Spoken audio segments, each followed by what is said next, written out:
Estamos de regreso, este es el plato del día. Gracias a todos por la compañía, por estar con nosotros en el momento del aperitivo, del plato fuerte que vamos a tomar ahora y por supuesto del cafecito que estaremos compartiendo con nuestro invitado del día de hoy. Damos la bienvenida al señor Roberto Rosario Márquez, dirigente de la Fuerza del Pueblo, expresidente de la Junta Central Electoral, que nos acompaña en el día de hoy, 30 de abril, justo cuando se cumple un mes de haber iniciado el proceso de cedulación masiva en República Dominicana. Y de este tema y de otros tantos vamos a estar compartiendo con el señor Rosario. Bienvenido, qué bueno tenerlo aquí en el plato del día. Muchas gracias y oportuna la ocasión, ¿verdad?, para acompañarle y tratar de ver si puedo satisfacer las inquietudes de ustedes. Por supuesto, empecemos por ahí, haciendo una revisión desde la posición que le compete como una persona que ya tuvo este alto honor de ser presidente de la Junta Central Electoral con respecto a este nuevo proceso de cedulación que se está llevando a cabo desde hace un mes. En concreto, por ejemplo, doctor, puntos que han sido cuestionados y otros que han sido alabados. Uno muy cuestionado por algunos sectores ha sido el de lo relativo a la donación de órganos que se establece voluntariamente para quien desea así estipularlo dentro de este documento tan importante como es la cédula de identidad y electoral. Mira, en primer lugar, como es normal, yo quiero dejar claro que como es presidente de la institución, lo que más deseo es que el proceso de cedulación marche por buen ritmo. Exacto. Que las autoridades vigentes logren en el tiempo que hay, que no es grande, que es corto, lograr las metas que se han propuesto. Y quiero dedicarle un espacio al tiempo. La Junta no dispone de mucho tiempo, contrario a lo que las personas creen, para concluir este proceso de cedulación. Porque en la República Dominicana la cédula es el instrumento esencial de votación y está vinculado al proceso electoral, tanto interno como externo. Interno dentro de los partidos para elegir las candidaturas locales y externo para las elecciones nacionales. En el caso de nuestro calendario electoral, podríamos decir que este año, el año 2026, es un año preelectoral, porque a partir del año que viene empiezan los procesos de inscripción para las candidaturas municipales, sobre todo la parte que tiene que ver con la elección de los candidatos en las asambleas o eventos internos de los partidos, que se realizaría entre el mes de octubre al mes de noviembre del año venidero, sí, y las postulaciones que deben hacerse a más tardar entre noviembre a diciembre del mismo año. Es decir, que en el fondo este es un año preelectoral. Lo que significa que para que esos eventos asamblearios, ya sean, estamos hablando asambleas abiertas, como le llaman algunos primarias, o ya sea convención de delegados, van a necesitar los padrones de los partidos. Y los padrones se forman y se conforman sobre la base de la cédula, el registro electoral que descansa en la cédula de identidad y electoral. Por tanto, desde mi óptica, la Junta tiene un tiempo que no debe sobrepasar, en mi humilde apreciación, hasta, digamos, el mes de junio como mucho, porque una vez concluido, entonces viene ya un proceso de auditoría, que es normal cuando termina ese proceso. ¿Junio de este año? Del próximo. Ok, viene. Perfecto. Porque entonces vendría un sí, proceso de verificar que todo el proceso se llevó a cabo, entregarle el registro de electores a los partidos para que hagan las verificaciones. Son procesos normales. Y entonces, digamos, de esa manera estar participando. Por eso digo que disponemos de ese tiempo. ¿Por qué digo que no es muy largo? No es muy largo porque estamos hablando de un universo proyectado de aproximadamente 10 millones de personas, entre electores y no electores. Es decir, cedulados que son, por ejemplo, que no votan, como son los militares o los menores de edad, que a partir de 16 y ahora menos, porque ahora se bajó para poder darle un documento de identidad escolar a algunos estudiantes. Pero estamos hablando de un universo bastante grande. El universo anterior que teníamos previsto, registrado en el exterior, por ejemplo, era de unos 800,000 personas. Lo que significa que eso habría que conseguirlo. Conseguir inscribir 800,000 personas en el exterior no es una tarea sencilla. Recuerden que a mí me correspondió la fase de construcción del padrón de electores en el exterior, porque yo era miembro de la Junta cuando se hicieron las primeras elecciones en el exterior, Sí. En la conformación de las 3 circunscripciones, y por tanto el proceso de inscripción y cedulación de los dominicanos en el exterior para votar por primera vez. Y le digo a ustedes que no fue una tarea fácil. Tuvimos que valernos de una serie de no diría altimañas, De recursos, recursos. de estrategias de Por logística. ejemplo, yo recuerdo que nosotros contratábamos orquestas de dominicanos y organizábamos fiestas en cada uno de los estados. Si no te llama la cédula, te llama el combo. Y la condición que poníamos para que la gente fuera a esos eventos no era que pagaran dinero, es que para entrar tenían que entrar con la cédula. Entonces eso motivaba que todo el que quería ir a ver a Fernandito, sí, o que quería ir a los hermanos Rosario o una de esas orquestas. Pero excelente. Entonces ahí se hizo todo un proceso que culminó con un padrón creo que llegamos, la última vez que lo vi, creo que estábamos en unos 400,000. Y la parte esta que algo menciona Samuel de la donación de órganos y Sí, voy a eso. Ajá. Entonces lo que quiero decir es que conseguir ahora mismo dar esa cédula en el exterior a 800,000 personas no es una tarea tan sencilla por las dificultades propias geográficas del exterior.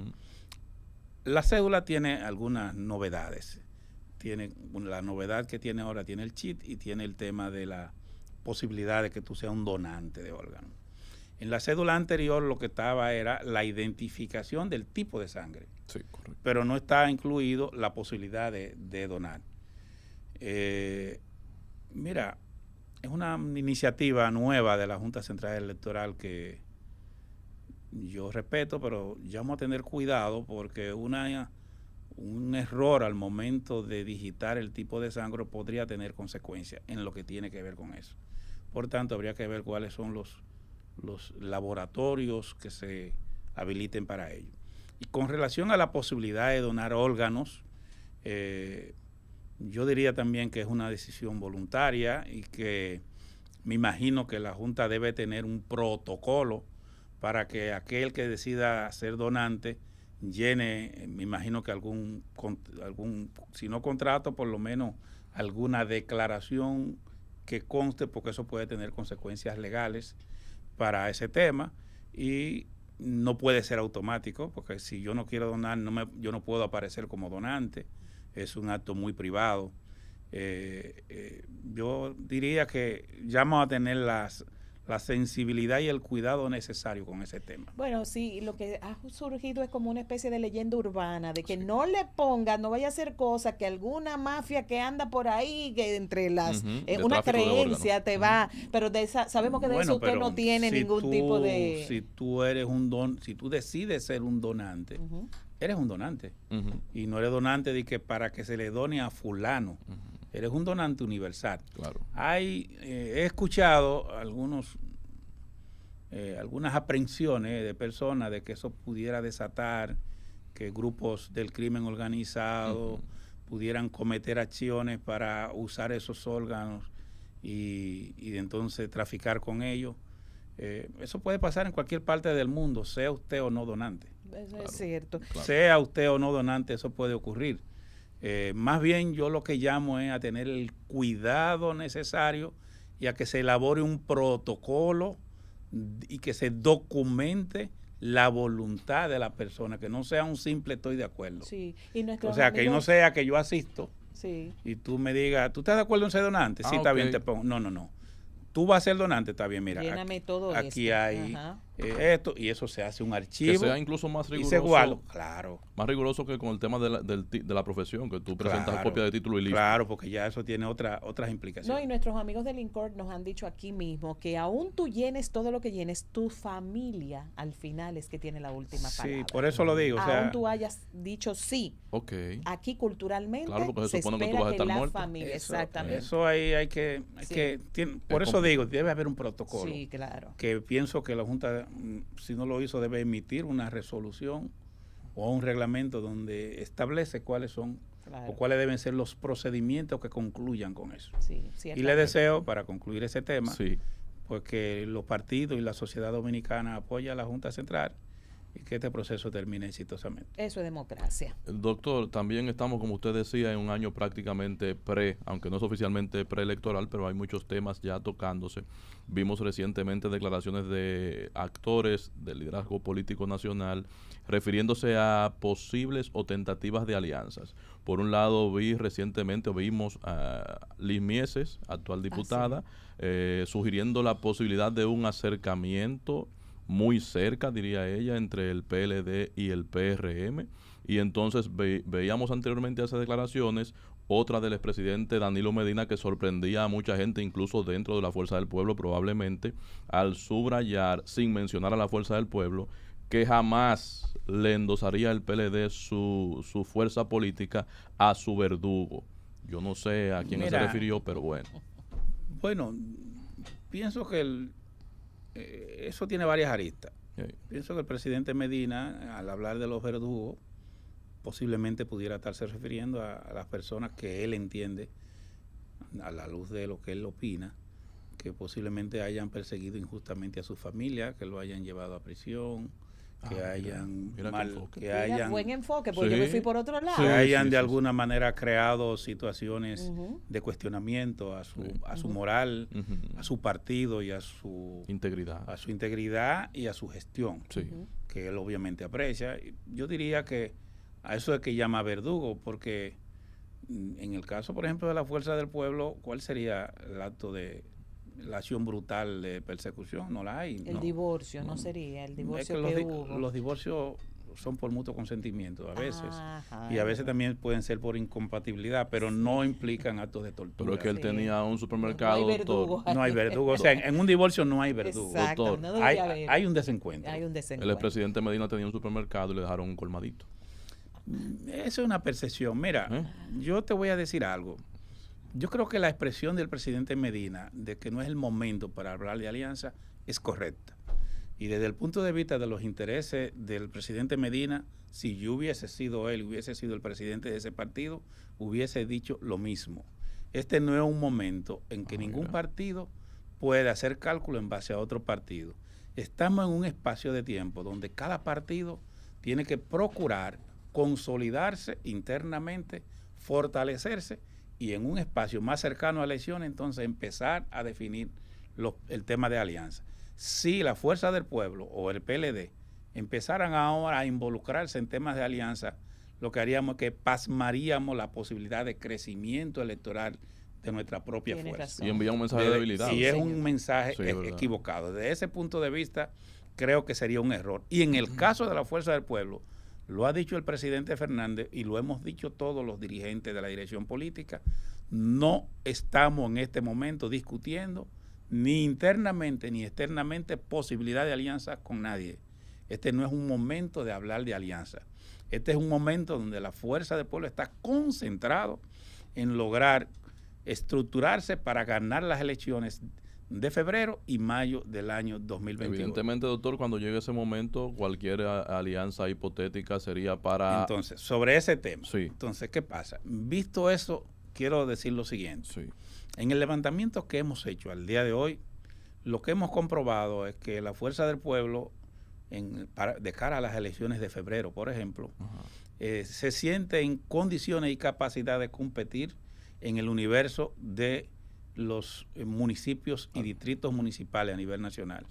Y si no en la totalidad, en casi la totalidad, llevará candidaturas propias. Por ejemplo, la Fuerza del Pueblo va a presentar un candidato de la Fuerza del Pueblo para el Distrito Nacional.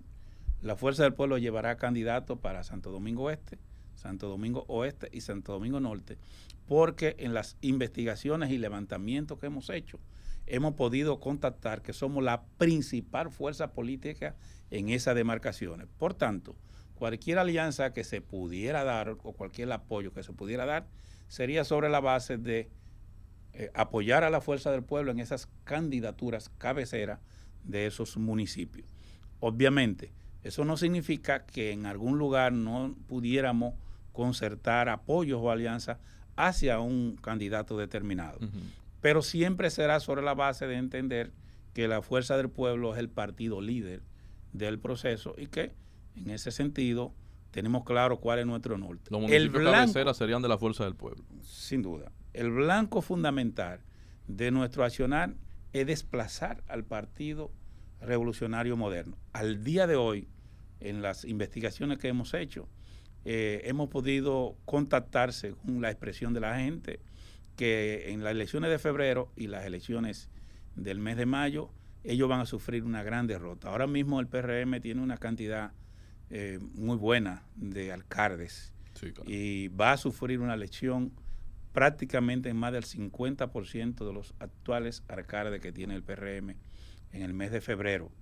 Porque en aquel lugar que la Fuerza del Pueblo por sí solo no pueda ganar, si fuera necesario que nosotros apoyemos un candidato opositor, no tendremos la menor duda en que lo haremos, siempre que sea para desplazar al Partido Revolucionario Moderno, porque lo que hemos visto, lo que hemos entendido, es que ese partido se ha convertido en una desgracia para la municipalidad. Ellos no han administrado bien, ni le han dado solución a los problemas esenciales del pueblo dominicano.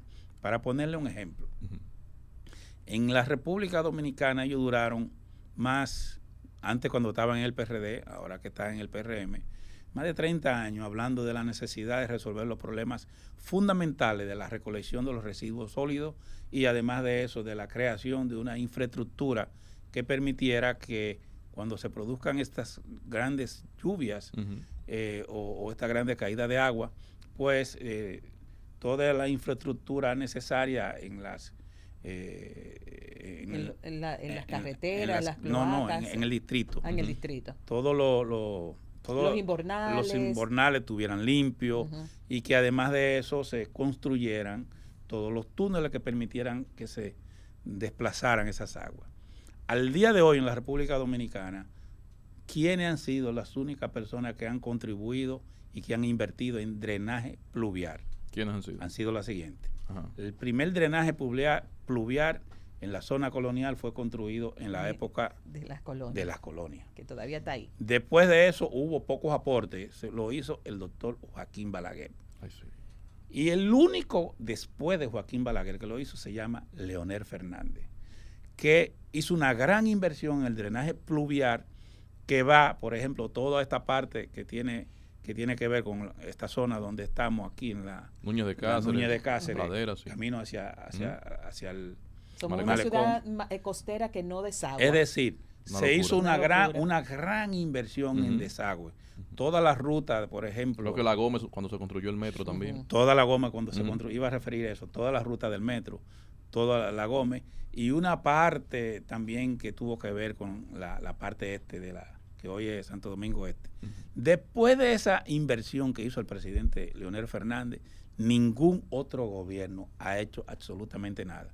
En estos 6 años del gobierno del PRM, aunque tiene 3 años presupuestándolo, no ha abierto un solo hoyito. Carolina se ha referido al tema, doctor. Sí, se ha referido, pero no lo ha hecho. Ese es el tema. Doctor, porque una cosa es referirse y otra cosa es hacerlo. Entonces, ¿cuál es el tema que está ocurriendo? Que cada vez que cae un poco de agua, nuestras casas, la casa de los ciudadanos de clase media o clase baja, poco importa, se están inundando, porque las inundaciones no solamente en los barrios. No discriminan. El patio de mi casa es particular, se moja cuando llueve igual que los demás, dice la canción. Entonces, infantil. ¿qué está ocurriendo? Que sencillamente aquí en los barrios de clase alta, desde los Cacicajos hasta los barrios de Gualey y Guachupita, están siendo inundados, están anegados, o sea, el agua no tiene cómo fluir. ¿A qué se debe eso? A que no ha habido una política de construcción de la ciudad que permita que las aguas puedan fluir. Y entonces simplemente lo que se están dando es permiso de construcción sin hacer la inversión necesaria. La inversión ni la han hecho los ayuntamientos, las alcaldías, ni la ha hecho el gobierno central. Hay otro... Eso trae como consecuencia que se estén produciendo grandes pérdidas en el comercio, en cada una de las casas de cada uno de los ciudadanos, porque cuando tu casa se inunda, sobre todo de esa gente pobre, señores, de esa gente pobre se le daña el colchón, se le dañan los muebles, la nevera, se daña todo. Y entonces gente que ya han logrado un nivel óptimo de supervivencia, vuelven a un De estado cero. de pobreza o pobreza extrema. Totalmente. Entonces, por esa razón, el tema del drenaje pluvial debe ser una prioridad de cualquier gobierno y este gobierno no le está prestando la atención debida.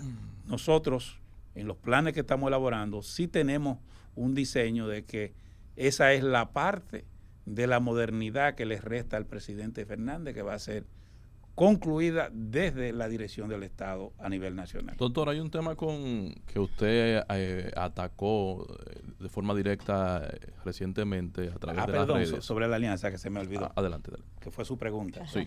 Para no salirme de ahí. Bien. Mire, yo no puedo negar mi sorpresa por...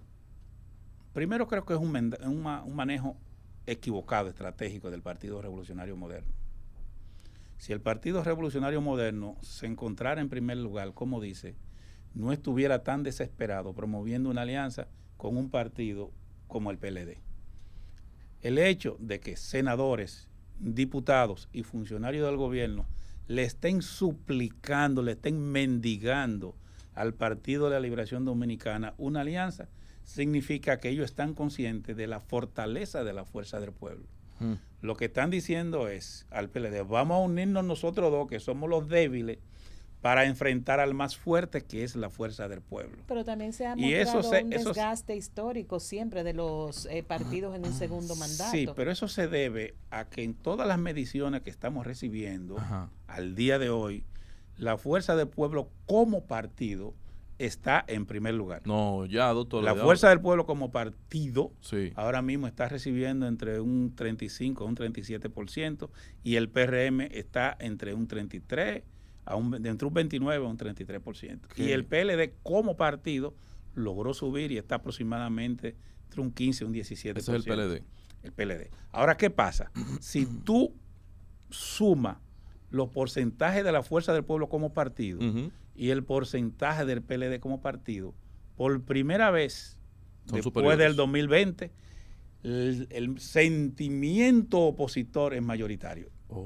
El sentimiento opositor ahora mismo en todas las encuestas te está dando el 50+1, lo que significa que la oposición tiene posibilidad de lograr un resultado de primera vuelta en las elecciones que vienen y de tener algún gran resultado favorable en las municipales de febrero. Yo tenía la percepción de que no, doctor, porque las mediciones que nos sirve el gobierno o que destaca el gobierno sobre la valoración del presidente Abinader siempre se mantiene entre el número 2 al número 5 de la región, entre la valoración hacia él. Vamos a ver. La última publicación, no voy a mencionar para no hacerle publicidad, la última publicación de encuesta que se hizo, usted me está haciendo una mención de una medición internacional, de una comparación del presidente con los demás presidentes. Correcto. Vamos ahora a aplatanar eso. Sí, por favor.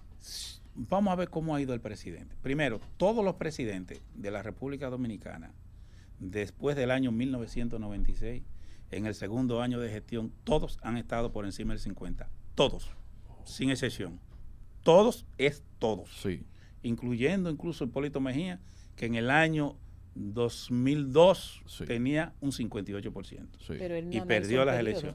Sí, se descalabró los otros 2 años. Exacto. Lo que quiero decir, pero si usted se pone a ver, vaya y busque las encuestas de Leonel Fernández y las encuestas de Danilo Medina en el periodo... Segundo mandato. En su segundo mandato de ambos. Cuando llegó el segundo año estaban sobre los 50 altos, 58 o 60, todos, por una sencilla razón. El pueblo dominicano tiene a ser generoso. Y presidencialista. Y cuando el pueblo vota por un presidente, en el segundo año todavía tiene esperanza de que algunas de las cosas que le motivaron a votar por esa persona, él en esos 2 años que le restan la pueda hacer. Es en el último año que ya mucha gente empieza a expresar disgusto. Sin embargo, en las últimas mediciones que han sido publicadas de encuestas que salieron en los medios, el presidente, lejos de ir aumentando, ha ido disminuyendo. Por ejemplo, una encuesta que hizo ASA de Media, para ser específico, en la primera entrega el presidente tenía un 55%, en la segunda bajó un 52%. Eso es mucho. Lo que significa que ha ido en un proceso no de ascenso, sino de descenso. Y el propio PRM también fue descendiendo. Hay una constante, lo que significa que ahora mismo estamos en una situación de vulnerabilidad del PRM. Pero no lo digo yo, lo dice el presidente Abinader. Okay. Si ustedes recuerdan, el presidente Abinader dio una declaración que llamó mucho la atención, donde él decía que él se siente decepcionado, que él se siente como si se sintiese engañado con quienes le acompañan en la gestión, con muchas personas que le acompañan. Explíquenos eso. No, eso salió en todas las redes y en algunos medios donde él fue posterior a lo del SENASA. Sí, donde él decía que se sentía, fue este año. Sí. Y no creo que hace menos de un mes. Sí. Que él se sentía muy desilusionado, que eso le impactó mucho. Cuando un presidente en ejercicio te está diciendo eso de quienes le han acompañado o le acompañan, te está diciendo que los resultados que él está recibiendo de la gestión gubernamental no son satisfactorios para él, no se corresponden con sus expectativas.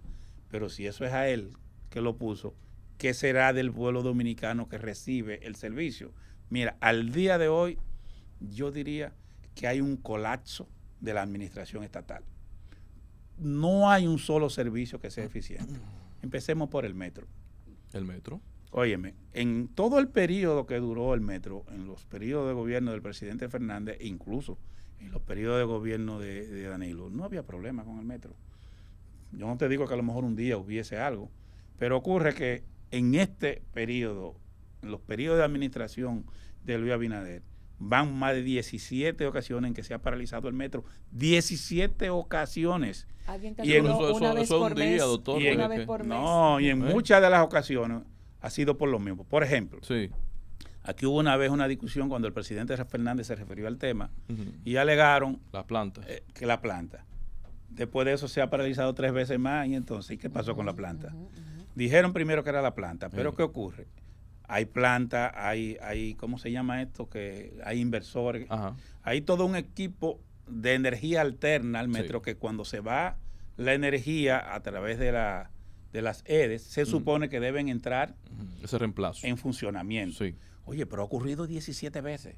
Eso significa que las EDES que hemos tenido unos cuantos apagones generales. ¿Saben lo que eso quiere decir? Eso quiere decir que ni siquiera hay nadie que se preocupe de verificar si la batería está buena. Es más, dijeron en un momento que no funcionó, por eso fue que lo destituyeron, porque el gasoil que había en la planta se había... No, y le estaban dando mantenimiento. Primero que el gasoil como que estaba pastoso y no funcionaba porque duró mucho tiempo y no se había cambiado. Y después que no le habían dado mantenimiento. Y dijeron que no. Memoria, doctor. Y después que dijeron que no le habían dado mantenimiento. Oye, y después que dijeron que no le habían dado mantenimiento, ha habido 3 veces más que se ha parado. Y pero lo han ampliado. Y siguen sin darle mantenimiento. ¿Sabes lo que se llama eso? Sí. Ineficiencia. Pero llévalo al Carrizo ahora el metro, doctor. Lo han ampliado. Bueno, pero obviamente es parte de un plan que empezó en el gobierno de Leonel Fernández y debe continuar hasta a lo mejor gastaron el dinero de la plantica en la atención para allá. No. Gobierne quien gobierne, eso tiene que seguir creciendo. No, le voy a explicar porque una cosa es la inversión para la ampliación y otra cosa es el presupuesto. En el presupuesto anual se incluyen las partidas de mantenimiento. Es que el PRM no se preparó para gobernar. Ay, Padre porque no solamente ocurre en eso. Señores, ¿qué está pasando con la CDE? Señores, aquí tenemos un problema grave con el tema de energía. Sí. Y óigame, a todo el dominicano que tiene una factura de electricidad, le pido que busque su factura de abril y va a encontrar una novedad. Sí, la novedad es que esa factura dice que si tú pagas 5,000 pesos, tú estás pagando 5,000 de consumo, pero que el gobierno, 3,000 de consumo, pero el gobierno te está subsidiando en 2. ¿Qué es lo que el gobierno hizo? Que lo hizo a partir del mes de abril. El gobierno, y anótenlo hoy, el gobierno le está diciendo a la gente cuánto le va a aumentar a la factura en los próximos meses. Bueno, porque preparándote mentalmente. Te está preparando mentalmente diciendo, mira, yo te estoy subsidiando en un 40%. Sí. Dentro de 2 meses te voy a decir, ya yo no te puedo subsidiar. Tengo que quitar eso. Y entonces por la guerra, te quita el subsidio, atención. pero lo deja en la factura porque tú lo estás consumiendo. Porque ya te lo dije. Entonces, el gobierno está preparando mentalmente a la población para un incremento de un 40% en el consumo de energía. Nos quedan un par de temas más rápidos. Y qué lamentable eso. porque está ocurriendo en un momento en que se puede querer aprovechar del tema de Medio Oriente sin razón, porque aquí no recibimos petróleo ni derivado del petróleo de Medio Oriente. De Medio Oriente. Es de Texas. Nosotros lo recibimos de Texas. Y de y Venezuela. ese no ha cambiado mucho. Y segundo, si usted revisa lo que es el comportamiento en el precio del barril de petróleo que estamos recibiendo, usted verá que está muy por debajo de lo que estuvo a como está incluido en el presupuesto de la Los República titulares de Dominicana. hoy dicen que el precio se ha trepado al más caro desde 2022. Pero el problema no es que sea más caro, es en cuánto lo estimó en el presupuesto del gobierno. Claro, claro. Mire, señor Rob, lo presupuesté en 1.60. Usted se fajó Eso significa, ¿usted sabe lo que eso quiere decir? Sí. Que durante mucho tiempo estuvo el gobierno proyectó que se iban a estar recibiendo, digamos, a 1.60, sin embargo lo estaba recibiendo a 90 y toda esa diferencia se la cargó al ciudadano en vez de bajar como debió bajar. La famosa formulita del amigo Ito Bisonó, de que cuando sube, sube y cuando baja, baja, nada más se aplicó para que suba, suba. Usted le da mucho y no ha habido forma de que baje, baje. Doctor, usted le está dando mucho seguimiento a los incumbentes de industria y comercio, ahora que menciona a uno que fue hace poco de industria y comercio y ahora a Yayo Sanz Lobatón, que recientemente ha dicho, y lo vi a usted respondiendo muy enérgicamente en X, que la canasta básica y sus precios se han mantenido estables, congelados desde febrero hasta la fecha, producto del buen manejo que tiene el gobierno ante la crisis de Medio Oriente. Lamentablemente mi amigo y hermano Yayo, en mi opinión, dio una información incorrecta. Y lo hizo, pienso, para acompañar al presidente en otra información incorrecta que dio el presidente. Ajá. El presidente de la República había dicho que se había congelado el precio del gasoil y de la gasolina. Pero no le dijo al pueblo que cuando él dijo que lo congeló, un mes antes, había incrementado en 24 pesos en 3 momentos diferentes, en 24 pesos el precio de la gasolina y el precio del gasoil. En pocas palabras, yo te aumento el precio y después de aumentarlo te digo, está congelado, pero está congelado con el aumento. Lo llevé donde quise. Lo llevé donde quise y lo congelé. Es decir, que en el fondo del gobierno lo que congeló fue el aumento. Fue lo que hizo el presidente de la República. Entonces ya ellos dijo, el amigo Sanz Lobatón, le dijo que ni un solo artículo de la canasta familiar había recibido incremento. Lamentablemente, al otro día en la mañana, la primera página de todos los periódicos presentaron el listado de unos 120 artículos de la canasta familiar que habían recibido aumento. Pero no lo digo yo, eso es sencillo. Y fue mi respuesta al amigo Sanz Lobatón.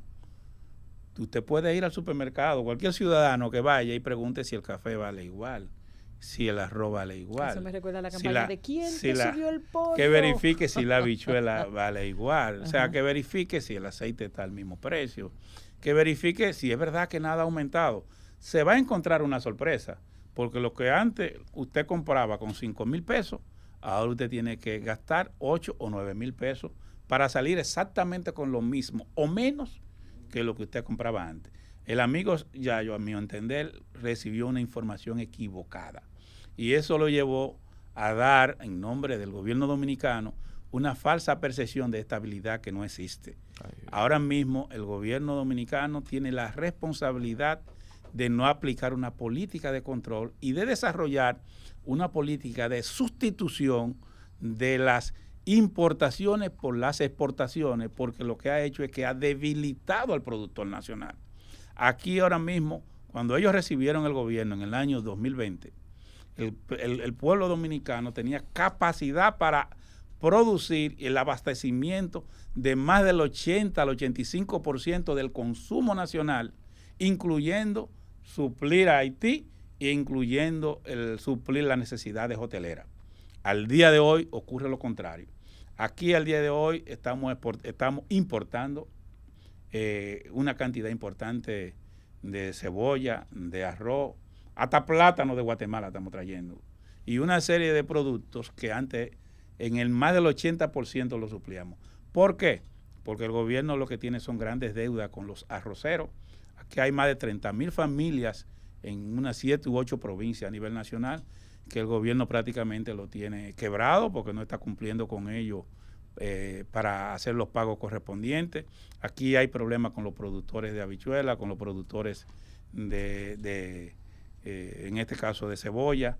Es decir, los grandes productores nacionales, en vez de recibir apoyo, lo que han sido es que han sido atacados, afectados por el gobierno porque ha estado patrocinando a sus competidores extranjeros. No ha habido una política nacional de protección a la producción nacional. Rápidamente, porque el tiempo se nos ha agotado. Recientemente usted declaraba que si el gobierno no frena el dispendio, que no cuente con fuerza del pueblo para dialogar sobre crisis en base a los acercamientos que ha hecho el presidente de la República con los expresidentes de la República, activo que dicho sea de paso, desde mi ingenuidad y desde mi visión democrática, qué bonito se ven, qué bueno que tuvimos diálogo previo a las elecciones, qué bien se ven cuando se juntan en una misma mesa a conversar. Sin embargo, para algunos es un síntoma de debilidad el hecho que se estén dando estas reuniones, y en el caso de su declaración es como, espérense, no nos llamen más. Mira, si el diálogo fuera sincero y sano y tuviese el interés de llegar a acuerdos que permitan buscar políticas, consensuar políticas públicas que alivien la situación de sufrimiento que está viviendo el pueblo dominicano, fuera correcto. Pero tenemos un gobierno que usa el diálogo como marketing político. No usa el diálogo como un propósito real de buscar consenso para la solución de los problemas nacionales. Les voy a poner un ejemplo. Aquí hubo 2 diálogos nacionales para el problema eléctrico. Y se acordaron una serie de medidas y ninguna de las medidas acordadas en esos 2 diálogos fue implementada. Hoy la energía está peor que antes, porque las inversiones que había que hacer en la parte de la modernización y la sustitución de una serie de aspectos que tenían que ser mejorados en electricidad no se hicieron. Aquí se comprometieron a disminuir el gasto corriente en materia de energía. Lo que hizo fue que se duplicó. Pero en adición a eso, los 2 diálogos, insisto, no hubo una sola de las medidas acordadas con la oposición que fue implementada. Aquí se llegó a un acuerdo o un diálogo nacional, se consensuó sobre políticas migratorias. Ninguna de esas políticas se ha implementado. Aquí se llegó a un acuerdo para la solución de los problemas de agua. Una mesa de agua. Una mesa de agua, y hubo un acuerdo donde la oposición participó. Ninguna de esas políticas se ha aplicado. Aquí hubo un pacto para resolver el problema educativo. Ninguna de las políticas acordadas para la solución de los problemas educativos ha sido implementada. ¿Qué quiere decir eso? Que el gobierno, cada vez que se ve afectado por un descenso en su popularidad, cada vez que de alguna manera los ojos del pueblo dominicano se posan en ello como consecuencia de su ineficiencia, recurre al diálogo como un mecanismo como un empañete, ¿verdad? Un mal empañete que se le da para querer resolver su problema de imagen. Entonces, lo que yo digo es que no vale la pena dialogar para no llevar a cabo las soluciones que salgan de ese diálogo. Desde ese punto de vista, desde mi óptica, sería un error de los partidos políticos de oposición sentarse a dialogar con quien pide consejo, pero al final no lo escucha. Wow, ni le interesa llevarlo a cabo. Una frase lapidaria. Agradecemos la presencia del doctor Roberto Rosario Márquez, miembro de la dirección política del partido Fuerza del Pueblo, por analizar junto a nosotros y compartir con ustedes el panorama nacional y por supuesto también todo lo relativo al proceso de cedulación de la Junta Central Electoral de la que él fue presidente. Un placer, doctor, para nosotros estar con usted. Las puertas quedan abiertas. Solo al final una palabra para que usted me diga sí o no. ¿Minería en San Juan, sí o no?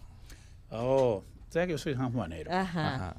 Por tanto, sé que están contra el tiempo, pero me es difícil. Sí. Yo lamento que la empresa Gold Quest haya sido beneficiada por el Estado para que ponga el dinero para hacer el estudio, para la implementación. Y que no sea el Estado que lo ponga. Cuando eso debió ser el Estado. Como lo hizo cuando era Leonel Fernández, que hubo una discusión aquí en un lugar donde querían hacer una inversión y el gobierno le pagó al PNUD para que hiciera un estudio. Ese estudio debe haberlo hecho el PNUD, pero es una empresa privada que está haciendo el estudio con intereses particulares, financiado por la empresa que tiene interés en la explotación. Y no se sabe dónde en pocas está palabras, ubicada. el resultado de esa investigación no lo va a aceptar San Juan, ni nadie va a estar convencido porque tiene un mal de fondo. hay un vicio. El tema de San Juan ya no es de San Juan, ya es un problema nacional porque afectaría los grandes afluentes del Yaque del Norte y Yaque del Sur.